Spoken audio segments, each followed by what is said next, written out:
सो hey everyone, finally UPP ASI की typing complete हो चुकी है। एंड हम लोग को पता है कि टाइपिंग काफ़ी इजी आई थी, तो कट ऑफ भी थोड़े बढ़ने के चांसेस हैं। सो इस वीडियो में हम लोग उसी से रिलेटेड चीज़ों के बारे में डिस्कस कर रहे होंगे। एंड इसमें मैंने जो भी चीज़ें डेटा ली हैं वो प्रीवियस ईयर कट ऑफ और इस साल के डेटा के बेसिस पे हैं। सो लास्ट तक बने रहना, इसमें सारी चीज़ों के ऊपर हम लोग डिस्कस कर रहे होंगे। So let's start the video. So start करते हैं हम लोग सबसे पहले नोटिफिकेशन से कि कितनी सीट ओवरऑल थी। तो ओवरऑल 921 सीट थी, जिसमें 298 सीट एएसआई के लिए थी, लिपिक के लिए 449 सीट थी एंड सिमिलरली लेखा के लिए 204 सीट थी। सो इस तरीके से इसका ओवरऑल डिस्ट्रीब्यूशन सीट होगा था। एंड जिसमें एग्ज़ाम लेट होने की वजह से, क्योंकि हमें पता है कि वैकेंसीज हमारी आई थी 2024 में एंड एग्ज़ाम हुआ है नवंबर 2025 में। सो काफ़ी ज़्यादा स्टूडेंट को ये चीज़ें पता ही नहीं चली थी, जिसकी वजह से अटेंडेंस काफ़ी कम रही थी बच्चों की। एंड उसी के अकॉर्डिंग बहुत कम स्टूडेंट उसमें क्वालिफाई भी कर पाए। एंड इसको थोड़ा सा और डिटेल में जाने तो 921 पोस्ट के लिए लगभग 77,079 बच्चों ने अप्लाई करा था। एंड एग्ज़ाम में अपीयर हुए थे 32,282 बच्चे। एंड टीबी के लिए ऑलमोस्ट जितने स्टूडेंट पास हुए थे सभी को ही बुला लिया गया था। एंड बात करें टीबी में पास होने बच्चों वाले स्टूडेंट की, तो उसमें लगभग लगभग सारे ही बच्चे ऑलमोस्ट पास हो गए थे। एंड हर एक शिफ्ट में अगर हम लोग देख रहे थे तो 10 बच्चे लगभग टीबी से आउट हो रहे थे, जिनके पास डॉक्यूमेंट वगैरह की कमी थी। तो इसके अकॉर्डिंग 23,000 अराउंड बच्चे उसमें पास हुए थे। लेकिन एज की डीबी के बाद टाइपिंग हुई तो हमें कंफर्म डेटा अभी टाइपिंग में कितने स्टूडेंट क्वालिफाई होंगे या फिर क्या चीज़ें होंगी हमें नहीं पता है।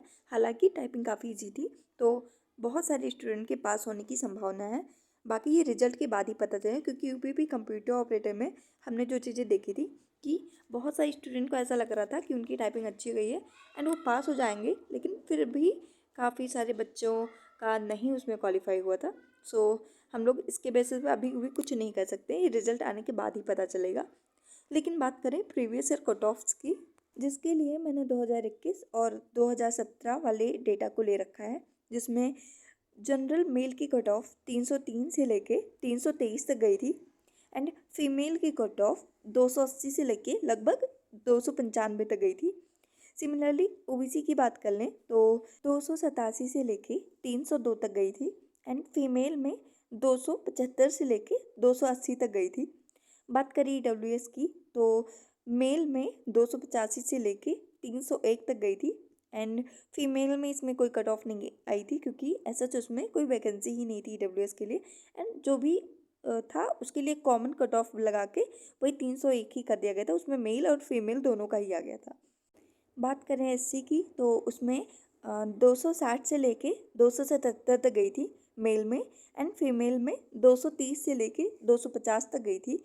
बात करें एसटी की तो मेल में 215 से लेके 235 तक गई थी। फीमेल में 163 से लेके 209 तक गई थी। बाकी ये रही कट ऑफ की डिटेल्स।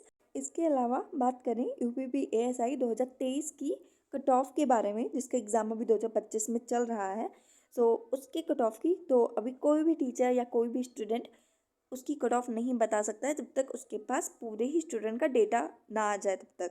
लेकिन एक जो सेफ स्कोर की बात करें तो अगर आप जनरल मेल से हैं तो आपका 310 से 320 के बीच में अगर आपका है तो आप सेफ जोन में है। 310 भी है तो भी एक सेफ जोन माना जा सकता है। 300 प्लस आपका एटलीस्ट होना चाहिए। बात करें फीमेल की तो अगर आपका 290 नंबर से ज़्यादा है तो आप एक सेफ जोन में आएंगे। बात करें ओबीसी या ईडब्ल्यूएस की तो मेल में 295 से अगर आपके मार्क्स एवव हैं तो आप एक सेफ जोन में आएंगे। अगर फीमेल में बात करें तो 280 से अगर ज़्यादा है आपका नंबर तो आप एक सेफ जोन में आएंगे। बात करें एससी और एसटी की, अगर एससी मेल की बात करें तो 280 से ज़्यादा अगर आपका है तो आप सेफ जोन में हैं। फीमेल में 255 आपका होना चाहिए। एसटी की बात करें तो 250 प्लस और फीमेल में 220 से ज़्यादा है तो आप सेफ जोन में रहेंगे। एक सर्विसमैन का भी कंफर्म कुछ नहीं बताया जा सकता है, ये बाद में जो भी रिजल्ट आएगा उसके बाद ही पता चलेगा क्या चीज़ें हैं। अगर आप लोग चाहते हैं कि एक जो रियल डेटा और भी ऑथेंटिक हो पाए चीज़ें, सो उसके लिए मैंने अपने चैनल पे एक गूगल फॉर्म अपलोड करा था। सेम टेलीग्राम पे भी करा था। अगर आपने अभी भी उसमें फॉर्म नहीं भरा है तो उसे सबमिट कर दीजिए। उसमें आपका डेटा कुछ भी मतलब लीक होने की कोई भी वो नहीं है। बाकी उसमें ऐसा मैंने कोई पर्सनल डेटा मांगा भी नहीं है।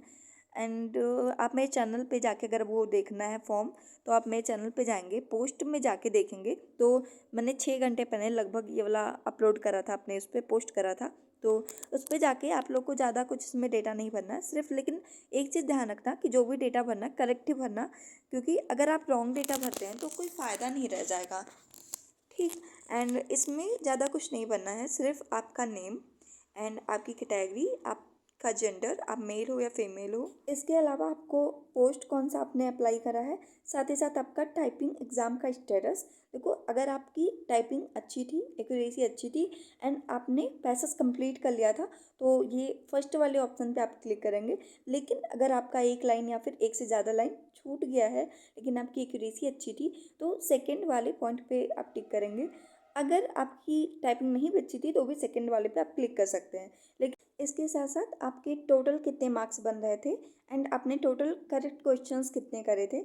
एंड इसके साथ साथ मैंने एक एडिशनल चीज़ भी ऐड करा है कि आपने कंप्यूटर कहाँ से पढ़ा था। अगर आप ये अपने रिव्यू अगर बता देंगे तो इससे थोड़ा सा इजी होगा। जो भी स्टूडेंट 2025 के लिए, सॉरी 2026 के लिए तैयारी कर रहे हैं तो उनके लिए इजी होगा। सो ये रही सारी चीज़ें।